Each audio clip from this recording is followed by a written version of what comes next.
하나님께서 사람, 다시 말해서 남자와 여자를 창조하신 이후에 시대를 막론하고 동서양을 막론하고 여자들은 남자의 돕는 배필로서의 역할을 잘 감당해 왔습니다.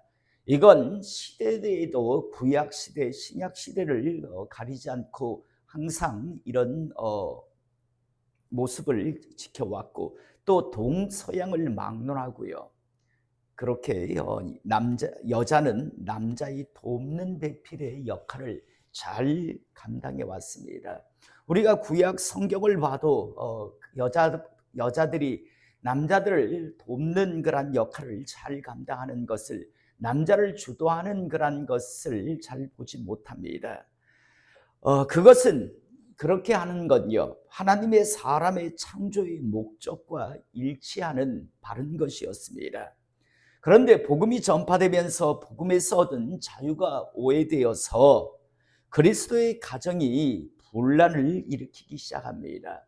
다시 말해서 남자 여자가 뭐 평등한데 왜 우리 여자들이 꼭 그렇게 해야 하는가, 이런 식으로 어떤 여자들의 어떤 나름대로의 주장들이 자꾸만 많아지다 보니까 가정이 분란을 일으켰고, 그러다 보니까 그리스도의 가정도 깨어지는 경우들이 종종 발생을 했습니다. 저는 다시 한번 우리 성도님들의 가정이 하나님의 창조의 목적과 일치하는 그런 가정이 될 수 있기를 이 시간 축복합니다. 우리 여자분들, 아내 되시는 분들이요, 남편 되는 분들을 잘 돕는 그런 역할을 감당할 수 있길 원합니다. 남편을 주도하려고 하지 마세요. 그건 남자도 불행해지고 여자도 불행해집니다. 어떤 분들은 이런 생각을 하실 겁니다. 시대가 많이 변했는데 목사님, 그건 시대하고 맞지 않습니다라고 그렇게 말씀을 하실 수도 있을 겁니다. 그런데 여러분, 하나님의 말씀은 진리입니다. 진리라고 하는 건요, 시대가 아무리 변하고 바뀌어도 바뀔 수 없는, 바뀌어서도 안 되는 것이 바로 진리라고 하는 겁니다. 하나님께서 창조하실 때 이미요, 창조의 목적이 달라요. 그러므로 이 창조의 하나님 목적과 다른 가정을 이루며 산다면 그 가정은요, 절대 행복할 수 없습니다. 남자는 남자대로, 여자는 여자대로, 남편은 남편대로, 아내는 아내대로, 또 자녀들은 자녀들대로 절대 행복할 수 없습니다. 자, 여러분, 요즘 이런 문제는요, 우리 교단도 지금 이제 자꾸만 이 문제가 대두되는데, 여자 목사 안수 문제도 지금 굉장히 대두됩니다. 예전에는 상상을 할 수 없었던 일인데, 그런데 요즘 남자 여자가 뭐 따로 어디 있냐고, 오히려 여자가 더 많고 똑똑한 여자도 더 많은데 왜 여자는 목사 안수를 안 줍니까? 여러분, 웬만한 교단이 지금 다 여자 목사 안수를 주거든요. 그런데 보수를 지향하는 그런 교단들은 그건 하나님 말씀과 배치되기 때문에 줄 수 없다라고 여지껏 막아왔는데, 그런데 남자 목사들 중에서 이제 시대가 변했다고 동조하는, 찬성하는 사람들이 참 많이 발생을 합니다. 그래서 아마 머지않아서 모든 교단이요, 다 여자 목사를 주지 아니할까라고 예측을 해보는데요. 그런데 성경은 분명히 말씀하고 있습니다. 디모데전서 2장 12절에서 15절의 말씀, 디모데서는요, 목회 서신입니다. 목회를 할 때 에베소에 디모데라고 하는 바울과 함께 했던 제자가요, 에베소의 목회자로 있었는데 젊은 목회자였거든요. 그래서 이제 바울이 디모데를 향해서 성령의 감동을 받아 목회를 할 때 이렇게 목회를 해야 한다라고 이렇게 가르치는 거가 바로 목회 서신인데, 12절에 보면 무엇라고 말씀하는가 하면, 여자가 가르치는 것과 남자를 주관하는 것을 허락하지 아니하노니, 여자가 가르치는 것 그리고 남자를 주관하는 것을 허락하지 아니하니 오직 조용할지어라라고 말합니다. 다시 말해서 여자가 가르치고 남자를 주관하는 것, 이게 바로 목회입니다. 그래서 여자의 목회에 대한 부분들을 이제 허락하지 아니한다라고 성경은 분명히 말씀합니다. 그러면서 그 이유를요, 13절 14절에 분명히 두 가지로 말씀하고 있는데, 이는 아담이 먼저 지음을 받고 하와가 그 후며, 이 말은 창조의 목적이 다르다란 말입니다. 남자의 창조의 목적과 여자의 창조의 목적이 다르다. 그러므로 여자가 목회하는 걸 허락하지 않는다. 교회 안에서 가르치는 것, 그리고 남자를 주관하는 것을 허락하지 아니한다라고, 그렇게 그 첫 번째 이유를 말합니다. 그 다음 두 번째로요, 아담이 속은 것이 아니고 여자가 속아 죄에 빠졌습니다. 아담이 사탄에게 속아 넘어가서 선악을 알게 하는 열매를 먼저 먹고 하와에게 준 게 아니라 하와가 먼저 먹고요, 꾀입에 빠져 먹고, 그리고 남자를 먹게 했기 때문이라고. 그 근거를 두 가지로 말하며 여자가 가르치는 것과 남자를 주관하는 것을 허락하지 아니한다, 교회 안에서는 허락하지 아니한다라고 분명히 말씀합니다. 그러면서 오직 종용할지니라 라고 말씀합니다. 그러면서 더 나아가 15절, 그러나 여자들이 만일 정숙함으로써, 그러면 여자들은 뭘 해야 되는가? 여자들이 만일 정숙함으로써 믿음과 사랑과 거룩함에 거하면 그의 해산함으로 구원을 얻으리라. 다시 말해서 여자는 교회 안에서 믿음과 사랑과 거룩함을 가지고 정숙한 그런 신앙생활을 하면 그 결과로 구원을 얻을 것이다. 굳이 여자들이 남자를 주관하려고 하고 가르치려고 하지 말라라고 성경은 분명히 말씀합니다. 에이, 그건 옛날 말인데. 그러면 뭐 태초에 하나님이 천지를 창조하셨다, 그건 옛날 말 아닌가요? 그러면 예수 외에는 다른 이름을 준 적이 없다, 그건 옛날 말 아닌가요? 오래전 말 아닌가요? 여러분, 성경을 진리라고 이야기하면서 자꾸만 어떤 상황에 따라서, 상황 논리에 따라서 하나님 말씀을 따르지 않는 것, 이건 잘못된 겁니다. 다시 한번요. 왜 이 말이 목회자를 세우지 말아야 한다는 말이라고 제가 하는가 하면, 이게 지금 디모데전서 2장 12절에서 15절의 말씀입니다. 그리고 3장으로 넘어가는데, 다시 말해서 이어져 가는 말씀인데, 바로 뒤에 어떻게 하냐면 감독을 세울 때, 다시 말해서 목사를 세울 때, 남자 목사를 세울 때, 그리고 남자 여자 집사를 세울 때 어떻게 해야 하는가가 바로 이어져 나갑니다. 그러므로 이건 그냥 무턱대고 한 말이 아니고 목회에 대한 부분들을 말하는 거라고 분명히 우리가 이해할 수 있습니다. 다시 한번 하나님의 창조의 그런 목적, 이유, 그런 것에 맞는 신앙생활을 할 수 있기를 이 시간 축복합니다. 여러분, 굳이 하나님이 하지 말라라는데 굳이 할 이유가 없잖아요. 하나님은 분명히 허락하지 아니한다라고 바울을 통해서 나는 허락하지 아니한다 라고 말씀하는데 굳이 할 이유가 없잖아요. 저는 우리 교회 성도님들 중에서 여자분들 목회자가 되려고 하지 않기를 원합니다. 여러분, 평생 목사로 살아가지고 목회를 뭐 화려하게 하는지는 모르겠으나 하나님이 허락하지 아니한다라는 걸 했기 때문에 그 영혼의 때를 보장할 수 없지요. 제가 감히 지옥 갑니다라고 말을 못하겠습니다. 그런데 하나님께서 허락하지 아니한다라고 하는데 굳이 그렇게 하려고 할 이유는 저는 없다고 생각합니다. 다시 한번 우리 여자분들 중에서는 굳이요 목사가 되려고 하지 마시기 바랍니다. 꼭 이런 말을 하면 그러죠. 드보라 이야기를 하거든요. 드보라 이야기. 여러분, 하나님께서 그렇게 쓰실 수는 있죠. 그런데 요즘같이 이렇게 요즘같 우리 교단도 지금 강도권을 허락한다라고 지금 이야기를 하거든요. 허락이 됐어요. 강도권이 뭐냐면 말씀을 전할 그런 것. 목사 한 수는 그래도 못 준다. 하도 매번 여자 신학생들하고 그다음 남자 목사들 중에서도 여자들도 줘야 된다, 남녀가 평등한데 왜 우리 교단은 여자에게 안 주냐, 뭐 이래서 아마 지금 현재 교단 중에서는 합동, 그다음 고신, 그다음 합신, 이렇게 세 군데가 안 줄 겁니다. 뭐 침례교는 이미 침례교 여자 목사 한 수 줄 거예요.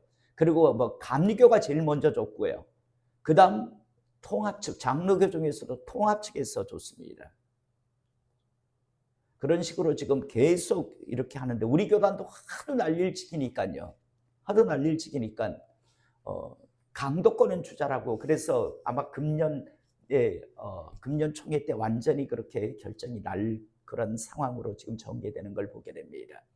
왜 제가 이 말씀을 하는가 하면 창조의 남자와 여자의 창조의 목적이 다르다라는 것을 분명히 아실 수 있길 원합니다. 여러분 지난 시간 우리가 강해 설교 시간이니까 항상 제가 지난 시간 말씀을 항상 다시 한번 언급해 드리잖아요. 지난 시간 보면 18절에 아내들아 남편에게 복종하라 라고 말합니다. 에베소서에서는 순종하라라고 이렇게 말을 하는데 아내들아 남편에게 복종하라. 이는 주 안에서 마땅합니다. 주님 안에서 그건 당연한 거다. 아내들아 남편들에게 복종하라. 남편에게 순종해라. 그건 당연한 거다. 그건 왈가왈부할 일이 아니다. 그건 당연한 것이다라고 분명히 말씀합니다. 그 다음 두 번째로 남편들아 아내를 사랑하며 괴롭게 하지 말라. 아내를 사랑하라라고 이야기합니다. 여러분 무조건 그냥 남편 말에 따르라가 아니라 대신 남편들아 아내 사랑해라. 아담이 여자를 보고 뭐라고 했습니까? 이는 내 뼈 중에 뼈고 살 중에 살이라고까지 그렇게 표현하는 것을 우리가 보게 됩니다. 그래서 여자라고 이름을 붙이거든요. 아내는 남편을 존중해 주고요. 다르게 표현하면 남편을 높여주고 존중해 주고 남편은 아내를 사랑해 주는 이게 아름다운 가정입니다. 그런데 이게 바뀌어서 남편이 아내를 존경하고요. 그죠? 나아가 아내가 남편을 사랑한 여러분 남자는요 사랑받으려고 사랑받기보다 존중받기를 원하게 되어 있습니다. 그런데 뭐 내가 당신 사랑하잖아. 별로 그렇게 남자들은 감동하지 않습니다. 내가 당신을 존중합니다. 존경합니다라고 하면 남자들은 물불 안 가립니다. 대신 여자들이요. 여자들 아내에게 남편이 여보 나 당신 존경해. 남편이 존경합니다는 거 별로 그죠? 뭔 이게 남자야? 이런 생각이 들지 않겠습니까? 대신 나 당신 사랑해 라고 하는 말에 감동합니다. 이게 바로 하나님께서 남자와 여자를 만들 때 그렇게 만들어 두신 겁니다. 그 다음 세 번째로 자녀들아 모든 일에 부모에게 순종하라. 이는 주 안에서 기쁘게 하는 것이니라 라고 말씀합니다. 자녀들에게 부모의 말에 순종하라고 이야기합니다. 그런데 에베소서에서 이 말을 잘 이해해야 합니다. 여러분 예를 들어 우리 어린 자녀가 예전에 제가 그런 말 했죠. 당감동에 있는 모 교회 학생회장이에요. 교회. 그런데 얘가 학교에서도 공부를 1등 2등 하던 아이인데 엄마가 교회를 못 가게 해요. 그런데 이 학생은 나는 예수님을 믿어야 되겠습니다라고 제가 공부를 열심히 하지 않습니까? 그러면서 내가 예수님을 계속 믿어야 되겠습니다라고 하니까 어느 날 갑자기 칼을 갖다가 앞에 딱 갖다 놓더니 너 교회 가면 나 이 칼로 내 배 찌를 거야 라고 하더래요. 그래도 어머님 전 교회를 가야 되겠습니다 하니까 정말 자기 배를 찌르더래요. 그런 의미가 있어요. 여러분 주 안에서 부모에게 순종을 에베소서에 보면 주 안에서 순종 부모 같지 않은 부모들 참 많습니다. 말도 안 되는 그런 부모들이 의외로 많아요. 의외로. 성경은 자녀들에게 부모에게 순종하라고 되어 있습니다. 그러나 주 안에서 순종하는 겁니다. 예를 들어 부모가 잘못된 걸 나쁜 도둑질해 남을 속여 가서 심지어 자기 딸도 가서 몸 팔아와 이럴 수도 있잖아요. 여러분 그건 부모님에게 순종하라고 했으니까 하나님 말씀에 순종해야지 그거 아닙니다. 주 안에서 순종하라고 에베소서에 말씀하고 있습니다. 이는 주 안에서 기쁘게 하는 것이니라. 일반적으로 부모에게 순종하는 것 그건 주님을 기쁘시게 하는 것이다. 왜? 부모는 제가 지난 시간에도 말했지만 부모는 눈에 보이는 하나님의 대리자입니다. 그래서 부모에게 순종하는 것이 구약에 부모에게 불순종하는 사람들은 죽이라고까지 되어 있잖아요. 그다음 부모들에게는 아비들아 너희 자녀를 노엽게 하지 말지니 낙심할 감이라. 부모에게 하는 말이죠. 자녀들이 정말 부모가 부모의 역할을 하지 못할 때 자녀들이 분노를 느낍니다. 분노를요. 그래서 자녀들에게 분노를 느끼게 하지 말라. 제대로 하는데 자녀가 삐뚤어져서 분노하는 거, 그건 뭐 그게 아닌데, 잘못된 일을 할 때 정말 내 어머니라는 게, 내 아버지라는 게 정말 부끄럽다라고 그렇게 자녀들에게 하지 말라라고 이야기합니다. 그걸 자녀를 노엽게 하지 말라라고 그렇게 말씀합니다. 이 말씀은 그리스도인으로서 어떻게 가정생활을 해야 하는가, 남편은 남편의 역할이 있고 아내는 아내의 역할, 자녀는 자녀의 역할, 부모는 부모의 역할을 이렇게 하라라고 말씀하셨고요. 그 다음 그리스도인으로서 사회생활을 어떻게 해야 하는가에 대한 말씀은요, 종들아 당신은 종이지만 요즘은 근로자로 이해하면 된다고 했죠. 모든 일에 육신의 상전들에게 순종하되 사람을 기쁘게 하는 자와 같이 눈가림만 하지 말고 오직 주를 두려워하여 성실한 마음으로 하라. 직장 생활을 할 때 눈가림만 하지 말고 정말 성실한 마음으로, 주님을 두려워하는 마음으로 성실하게 직장 생활을 하라라고 이야기합니다. 무슨 일을 하든지 마음을 다하여 죽게 하듯 하고 사람에게 하듯 하지 말라. 이렇게 직장 생활하면요, 인정받지 못할 하나님의 사람들이 아마 없을 거예요. 이런 마음을 가지고, 이런 자세를 가지고 직장 생활을 한다면 참 다들 인정받겠지요. 또 나가 상전들아, 사업주라고 말하면 되겠죠. 고용주라고도 이해하면 됩니다. 상전들아, 의와 공평을 종들에게 베풀지니 너희에게도 하늘에 상전이 계심을 알지어다 라고 말씀하셨죠. 다시 말해서 모든 일을 공평 정대하게 하라. 그리고 너희 위에 하나님이 계신다라는 걸 항상 잊지 말라. 이것이 바로 지난 시간 이제 사회생활을 할 때, 그리스도인 하나님의 사람으로서 직장 생활을 할 때, 아니면 고용주가 되어서 직원들을 이끌 때 어떻게 하라라고 하는 말씀이었습니다. 하나님 말씀대로 직장 생활을 하고 하나님 말씀대로 직원들을, 고용주의 역할을 한다면 다 존중받고 존경받고 인정받을 겁니다. 그런데 이 하나님 말씀대로 안 하기 때문에 욕을 듣는 거죠. 자, 저는 다시 한번 창조의 질서, 그러면서 하나님께서 이제 가정생활은 어떻게 하라고 하는 그 말씀의 기준을 가지고 이렇게 가정생활을 하시기를 원하고, 또 사회생활도 하시기를 다시 한번 주님의 이름으로 축복합니다. 오늘 이제 다시 4장 2절의 말씀을 보면 기도를 계속하고 라고 말씀을 합니다.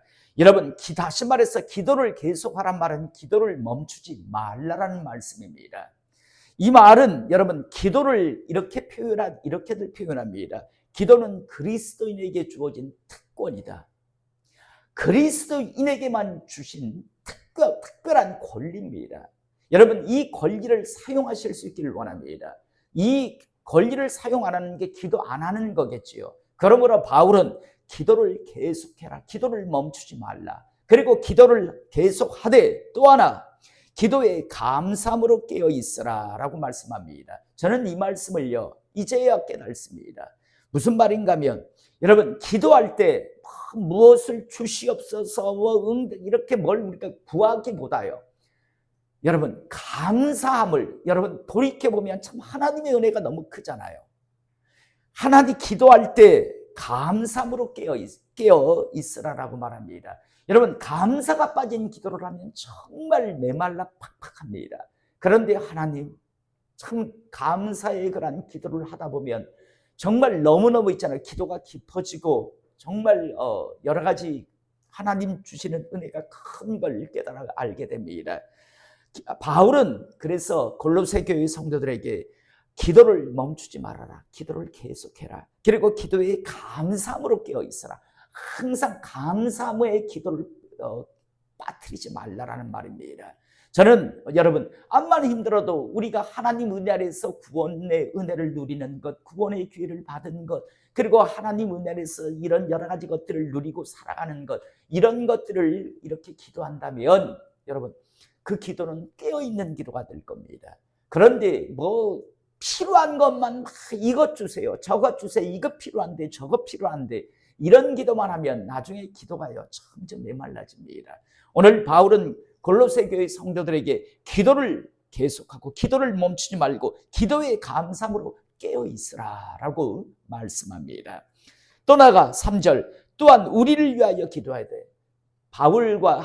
또 바울과 함께하는 그런 사람들을 위해 지금 기도해 달라고 이야기합니다. 또한 우리를 위하여 기도하되 하나님이 전도할 문을 우리에게 열어주사 그리스도의 비밀을 말하게 하시기를 구하라. 내가 이 일 때문에 매임을 당하였노라. 지금 바울이 지금 로마 감옥에 갇혀 있잖아요.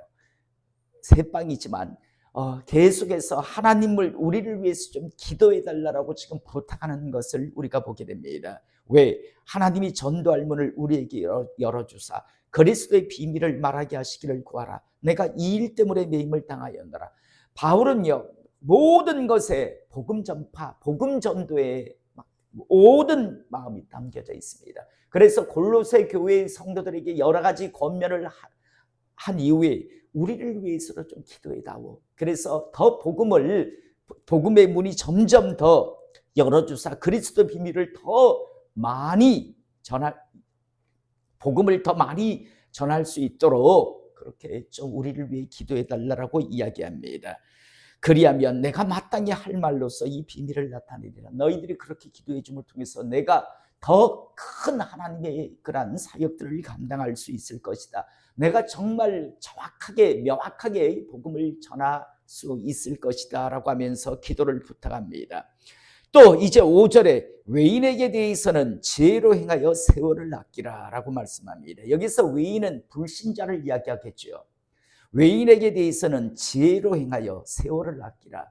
여러분 복음을 전하다 보면 오히려 희롱조롱하려고 달려드는 사람 있잖아요. 지혜롭게 행하실 수 있길 원합니다. 저는 그럴 때는요 돌아서세요. 굳이 하지 마세요. 외인에게 대해서는 지혜롭게 여러분 행하여 세월을 아끼라, 시간을 아끼라고 이야기합니다. 그 사람에게 전할 거 다른 사람에게 하면 훨씬 더 나을 수 있는데 굳이 안 될 사람에게 굳이 거기에 시간을 버리면서 그럴 필요가 없잖아요. 예전에 저희 교회에 그런 사람이 있었습니다. 복음에 대한 전함이 열심히 있는 사람이에요. 그런데 그 사람이 하는 걸 보면 참 경제적으로도 허비하는 거고 시간적으로도 허비하는 거고 저건 헛일이라고 보이는 게 저건 헛일이다. 모르잖아요. 굳이 그렇게 하려면 그렇게 계속 하겠지만요. 그런데 제가 볼 때 저 사람은 애초부터 갈급한 마음도 없고 애초부터 그냥 그 사람을 이용하려고 하는데 자기에게 뭔가를 이렇게 자꾸만 해주니까 그 사람을 이용만 하려고 하는 거지 애초부터 믿을 마음이 갈급한 마음도 천국 지옥에 대한 어떤 두려움도 없는 사람, 그런 사람들이 있습니다. 그런 사람들에 대해서 불신자에 대해서는 지혜로 행하여 세월을 아껴라, 시간을 아껴라. 굳이 시간을 허비하지 마라 라고 하는 바로 이 말씀을 합니다. 또 나아가 6절 너희 말을 항상 은혜 가운데서 소금으로 맛을 낸 것 같이 하라 라고 말합니다. 너희가 하나님의 사람으로서 어떤 말을 할 때 복음을 전할 때도 있겠죠. 너희 말을 항상 은혜 가운데 소금으로 맛을 낸 것 같이 하라 라고 말씀합니다. 다시 말해서 합당하고 정확하고 명확하게 전하려고 하라라고 말씀합니다. 여러분 소금이 어떻습니까? 소금을 그냥 한쪽만 예를 들어 우리가 고기를 구울 때 소금을 갖다 골고루 뿌려야지 한쪽에만 왕창 넣고 한쪽에 하면 이쪽은 짜서 못 먹고 이쪽은 싱거워서 못 먹잖아요. 그러니까 경우에 아주 합당하게 상황을 정확하게 파악하고 그리고 그 상황과 그 경우에 맞게 하나님의 그런 말을 전하려고 하라라고 이야기합니다. 저쪽은요, 전혀 아무 생각도 없고, 그리고 또 상황이 그런 상황도 아닌데 택도 없는 말을 하는 사람들 가끔 있잖아요. 자기는 자기 열심을 가지고 막 한다고 하는데, 그리고 자기는 복음 전했다고 하는데, 저쪽에서 볼 때는 뭐 하는 짓이야 라고 하는 정말 답답한 그런 사람들이 참 많습니다. 그래서 너희 말을 항상 은혜 가운데 소금으로 맛을 낸것 같이 하라.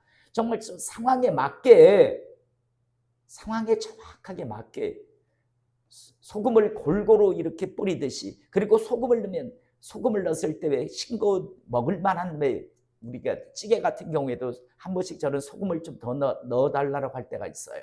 그랬을 때 맛이 확 더 좋아지니까요.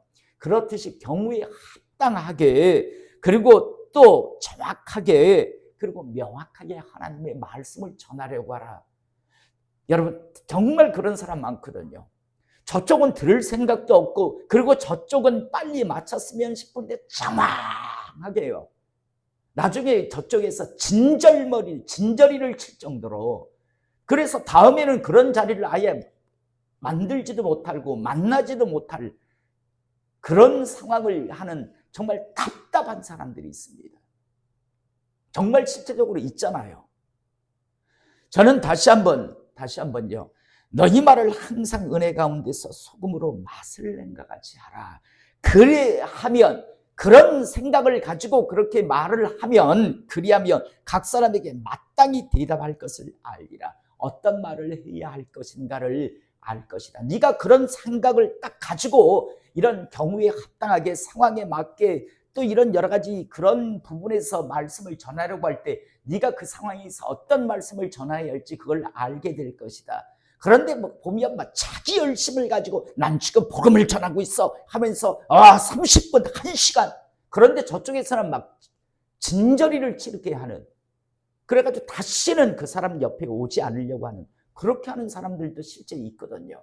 그래서 오늘 바울은 마지막에 너희 말을 항상 은혜 가운데 소금으로 맛을 낸것 같이 하라. 그리하면 각 사람에게 마땅히 대답할 것을 알리라 라고 이렇게 권면하고 있는 것을 우리가 보게 됩니다. 저는 우리 성도님들이요, 항상 기도를 멈추지 않는 하나님의 사람 될 수 있기를 이 시간 축복합니다. 나가 기도할 때 감사가 빠지지 않기를 원합니다. 감사가 빠지면요 팍팍해집니다, 기도가. 그런데 감사가 항상 그 기도 속에 들어가 있으면, 항상 감사가 빠지지 않으면 그 기도가 참요, 해본 사람만이 압니다. 안 해본 사람에게 이 말 해봤자 전혀 저게 무슨 말인지 모르겠지만, 저는 우리 성도님들의 귀에 이 말이 이렇게 들려지는 은혜가 있기를 이 시간 축복합니다. 또 나가 이제 불신자에게 복음을 전할 때 지혜롭게 시간도 아끼며 전할 수 있기를 원합니다. 안 되는 사람요, 애초부터 이거는, 이 사람은 아예 이건 안 될 사람이다라는 게 해보면 알잖아요. 그런데 굳이 거기에다가 할 필요 없거든요. 외인에 대해서는 지혜로 행하여 세월을 아끼라, 시간을 아끼라라고 말합니다. 그 다음, 너희 말을 항상 은혜 가운데 소금으로 맛을 낸 것 같이 하라. 그리하면 각 사람에게 마땅히 대답할 것을 알리라.